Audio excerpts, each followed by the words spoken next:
juróom-ñetti waxtu jot na ci guddi mbaa xam ngeen ni couvre-feu bi tàmbali na.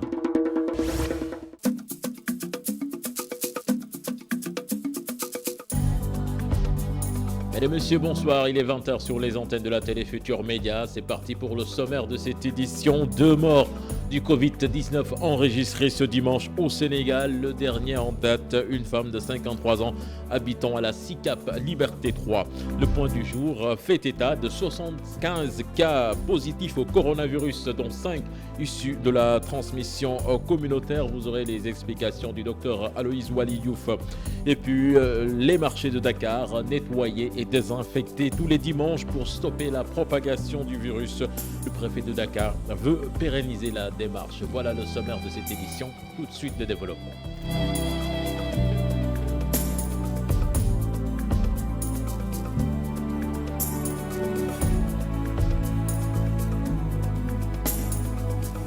Bonsoir et bienvenue à toutes et à tous. Le Sénégal qui enregistre son 19e décès lié au Covid-19. Il s'agit d'une femme âgée de 53 ans, habitant de SICAP Liberté 3. Elle était hospitalisée à l'hôpital Aristide Le Dantec. Un peu plus tôt dans la journée, le Sénégal a enregistré son 18e décès lié au coronavirus. Ce dimanche, un homme âgé de 75 ans, habitant les Parcelles Assainies. L'annonce est du directeur de cabinet du ministre de la Santé, le docteur Aloïs Waliouf, a fait le point du jour. 75 cas ont été enregistrés sur 1356 tests réalisés, 70 cas contacts et 5 issus de la transmission communautaire. Sur 1356 tests réalisés, 75 sont revenus positifs, soit un taux de positivité de 5,53%. Ces tests positifs sont répartis comme suit. 70 contacts suivis par nos services. 5 cas issus de la transmission communautaire répartis ainsi.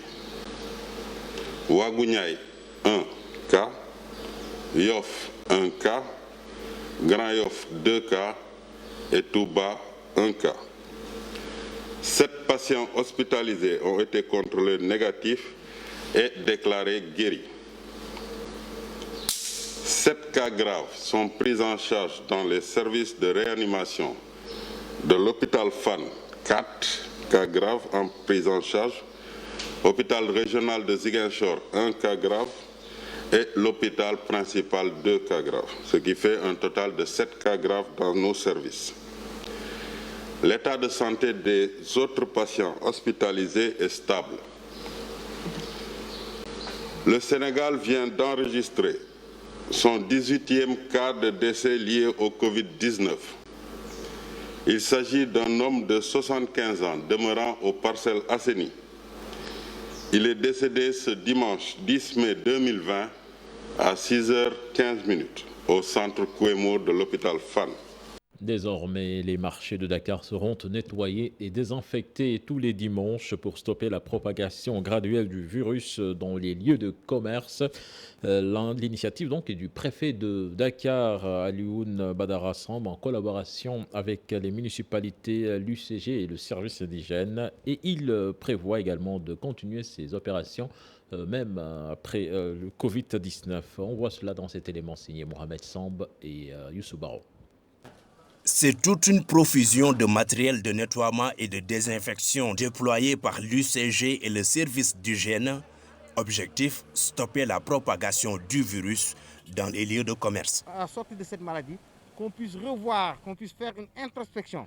Parce qu'il y a des choses que nous avons constatées au plateau, Michel le maire le dit tantôt, que nous constatons aux HLM, ce n'est pas normal. Il faut que les gens acceptent de revenir, si je peux dire, sur le droit chemin. En tout cas, revenir sur les fondamentaux qui ont fait que Dakar était la vitrine de l'Afrique de l'Ouest. Dans tous les marchés du monde, les gens ont des heures d'ouverture, ont des heures de fermeture, ont des journées de nettoiement et de désinfection. Dans tous les marchés du monde, on a la possibilité de circonscrire. Il faut que les gens arrêtent cette propension à faire de tout un marché. Ce n'est pas possible. Le marché de Sandaga, première étape de l'opération de désinfection. Pour le maire de Dakar Plateau, les populations doivent mettre les mains à la pâte pour le suivi de ces actions. C'est un élément important de la lutte qui est actuellement en train d'être menée contre cette pandémie-là et il faut que tout le monde y mette du sien. Les autorités, mais également la population. Régulièrement, nous avons eu à dire qu'aujourd'hui, le gros de la lutte est au niveau de la population. Parce que c'est elle qui doit nous aider à respecter justement les différentes dispositions prises, sachant qu'elles ne sont pas prises pour justement, en tout cas, ennuyer les populations, mais c'est pour les protéger et les préserver. Un autre site, théâtre d'activités commerciales.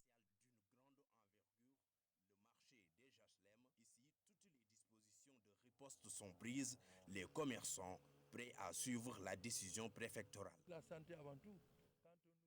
Quand on n'est pas en bonne santé, à quoi ça sert? Mais quand on a aussi une bonne santé et qu'on n'a pas de quoi manger,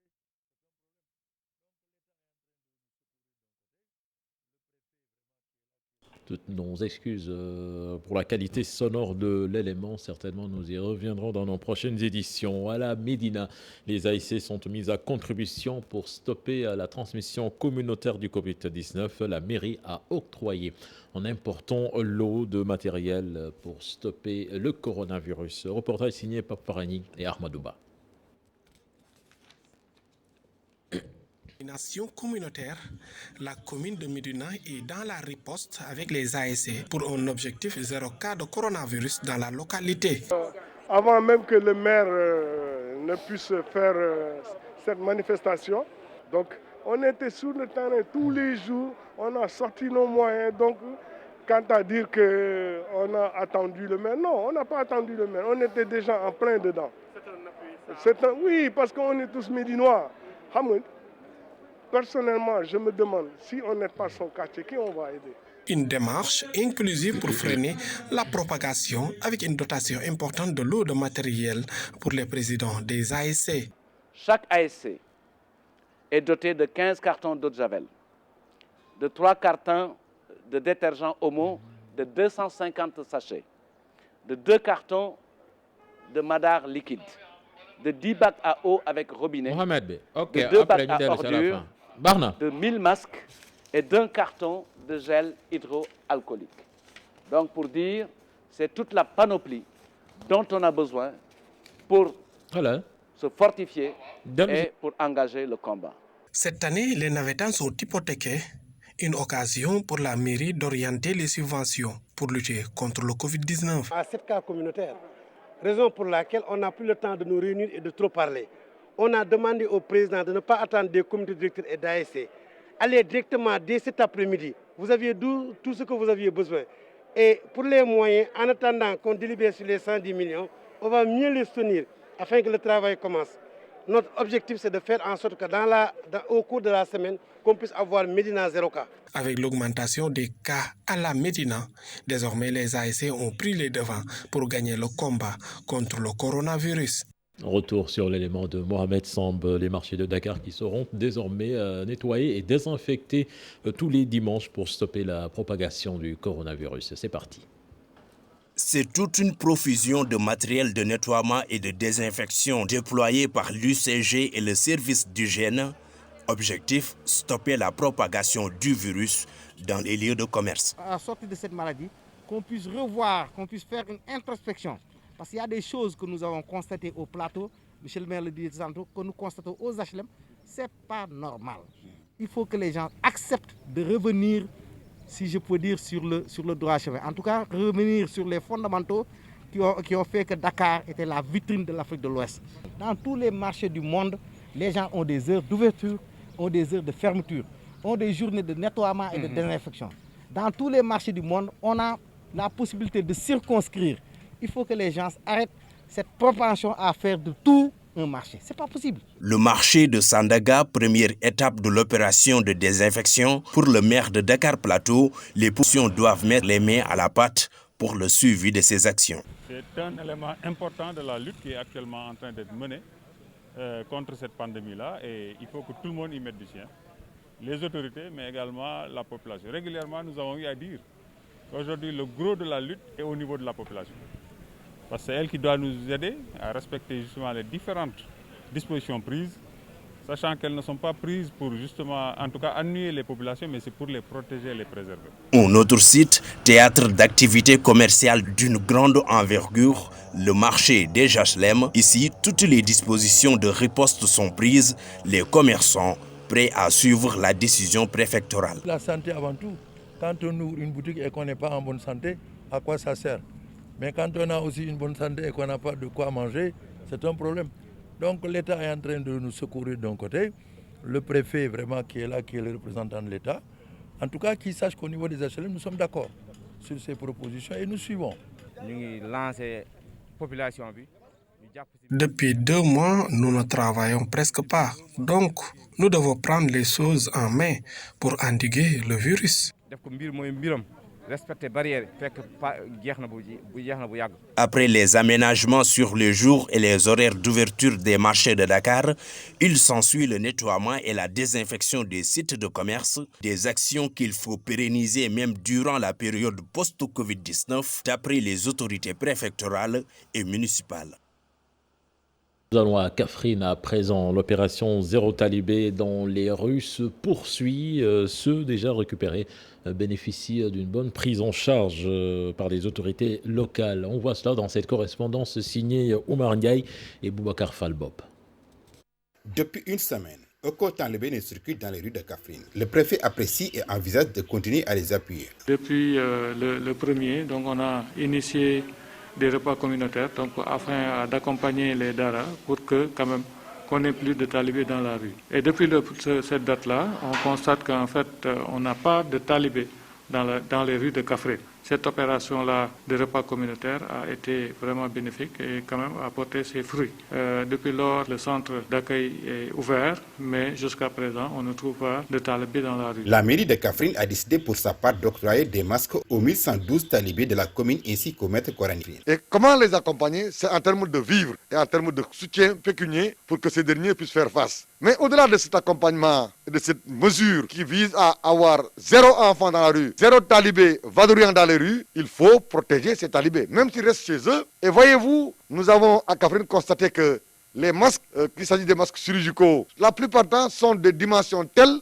que les enfants ne les utilisent pas. Du coup, nous avons décidé d'utiliser les masques placebo, c'est-à-dire les masques faits artisanalement pour en commander en quantité suffisante pour les talibés. La distribution a démarré depuis hier. Toutefois, le préfet exhorte les maîtres coraniques à continuer à retenir leurs enfants et avertit que tout talibé retrouvé dans la rue sera retourné à sa famille d'origine.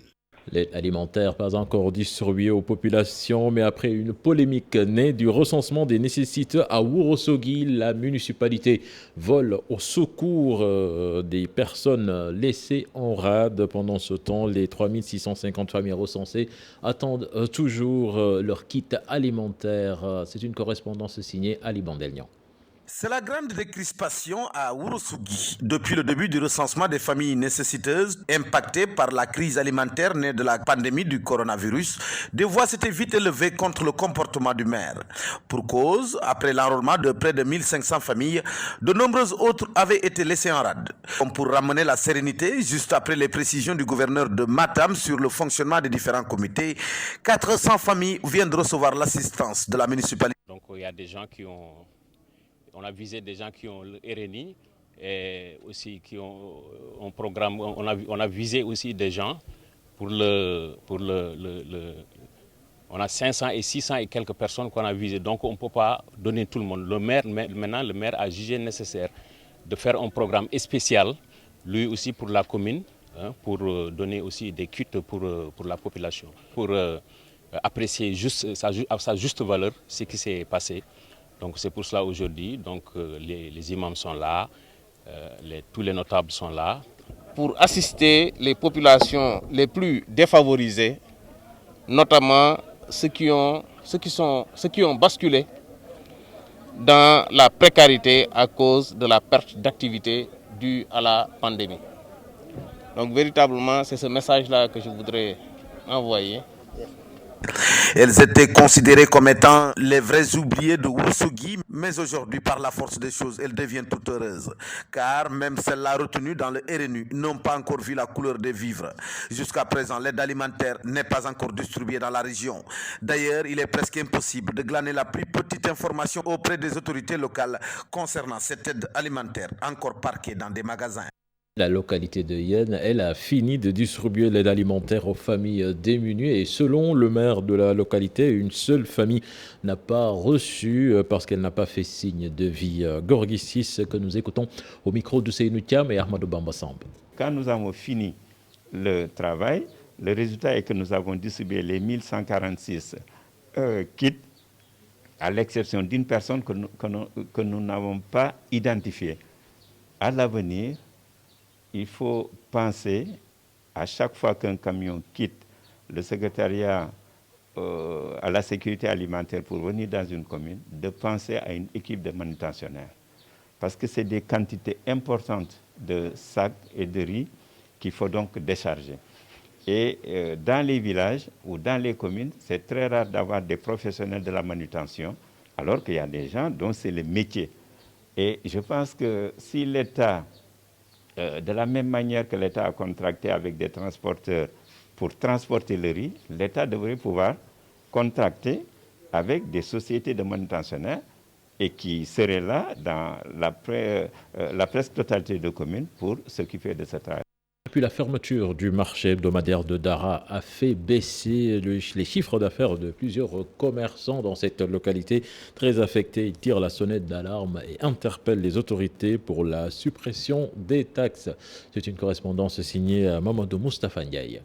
Une situation regrettable et la situation de Bélé-Kélé est pratiquement la même pour toute la zone sylvo-pastorale. Donc nous lançons un appel éloquent, nous interpellons au premier chef, le président de la République, son Excellence Macky Sall, nous interpellons le ministre de l'eau et de l'assainissement, à l'occurrence Serigne Diallo, toutes les autres problèmes. La mairie également, mais vous savez que l'eau n'est pas encore une compétence complètement décentralisée. Malgré cela, le maire a promis quand même de faire un geste. Voilà donc en gros, je crois que Bélel souffre de la pénurie d'eau. Toutes nos excuses, c'était plutôt le cri du cœur des populations de Bélel-Kélé, un village situé dans la commune de Guédé à Podor. Le seul forage en effet qui approvisionnait les populations est tombé en panne et les habitants parcourent des kilomètres pour trouver le liquide précieux en ces temps de Covid et de canicule. La fermeture donc du marché hebdomadaire de Dara qui a fait baisser les chiffres d'affaires de plusieurs commerçants est très affecté. Il tire la sonnette d'alarme et demande la suppression des taxes. Mamadou Moustapha Ndiaye. Une situation regrettable et la situation de Bélé-Kélé est pratiquement la même pour toute la zone sylvo-pastorale. Donc nous lançons un appel éloquent, nous interpellons au premier chef, le président de la République, son Excellence Macky Sall, nous interpellons le ministre de l'eau et de l'assainissement. Toutes nos excuses, l'élément n'est pas en place. Certainement, nous y reviendrons dans nos prochaines éditions. L'économie maritime du port de Kaolack, pas du tout impactée par la pandémie du Covid-19. Les activités, en effet, se déroulent bien selon le commandant qui précise que des dispositions fermes sont prises dans le cadre de la prévention. Aucun membre de l'équipage du bateau qui accoste n'est permis de sortir pour se promener. Ibrahima Diamé et Faligay nous en disent davantage. Alors que la plupart des autres secteurs sont aujourd'hui à terre à cause de la pandémie du coronavirus, le port de Kaolack, lui, tient toujours debout. Aucun impact sur les activités économiques. Les mouvements des bateaux se font comme avant. Ça n'a pas d'incidence. Au contraire, nous, avec les statistiques, nous avons la flèche, où nous avons une courbe ascendante. Donc, le maritime, ils sont habitués à ça. Parce que vous savez, à l'époque, toutes les maladies, on dit que c'était transmis par les marins, etc., etc. Donc, ils ont pris les devants avec les conventions internationales avant le Covid-19. Voilà, donc vraiment, ici, les gens travaillent en toute sécurité. On n'a aucun problème. Le trafic continue, on travaille H24. Il y a 2 navires, l'autre, il est parti avant-hier. Il y a l'autre navire qui était ici, il est parti. L'autre, il a déchargé du ciment, l'autre des boulets en métal, en transit vers le Mali. Donc le travail continue, les gens continuent de travailler ici. Toutefois, toutes les dispositions nécessaires sont prises au sein du port, tout comme à l'intérieur des navires pour barrer la route au Covid-19. Avant les événements du Covid-19, le monde maritime a pris les devants. Dans le monde maritime, avant l'arrivée des navires, 72 heures, il y a une déclaration sanitaire qui est faite. Maintenant, depuis le 2 février, les affaires maritimes avec le ministère de la Pêche et de l'Économie maritime, donc, ils ont interdit les équipages des navires de sortir. Il faut qu'ils restent non seulement dans l'enceinte portière, mais à l'intérieur du navire. Le commandant du port de Kaolack, chef de la circonscription maritime de la zone centre, faisait ainsi l'état des lieux des dispositions prises dans le cadre de la prévention contre la pandémie du coronavirus à l'occasion d'une visite du gouverneur venu s'enquérir de la situation. Nous restons sur les lieux avec le dragage du port de Kaolack. Rien ne bouge encore. Depuis plus d'1 an, les bateaux drague sont accostés sur place, mais selon le gouverneur de la région, la procédure avance. Nous l'écoutons au micro d'Ibrahima Diamé et Fally Gueye. Attendez, les choses marchent selon une planification. Tout est lié, tout est lié. Donc nous, on n'a pas cette impression-là, parce qu'il y a beaucoup de choses qui sont en train d'être faites sur ce cours d'eau-là. Vous n'avez pas visité le port, le port de Founioun Dahoga, vous n'avez pas visité ce grand pont-là, qui est presque achevé. Donc je crois que ça aussi, toutes les dispositions sont prises, notamment donc, les appels d'offres et tout. Donc je crois que c'est une question donc, de procédure, et je crois que petit à petit, on va y arriver, parce que ce qui explique leur présence ici. Parce que s'ils n'avaient rien à faire ici, on ne les aurait pas vus. Donc je crois que mollo, petit à petit, je crois que les choses vont venir. C'était le dernier élément de ce journal. Le prochain rendez-vous pour l'information demain à 13h. Excellent suite de programme en compagnie de la Télé Futur Média. Au revoir.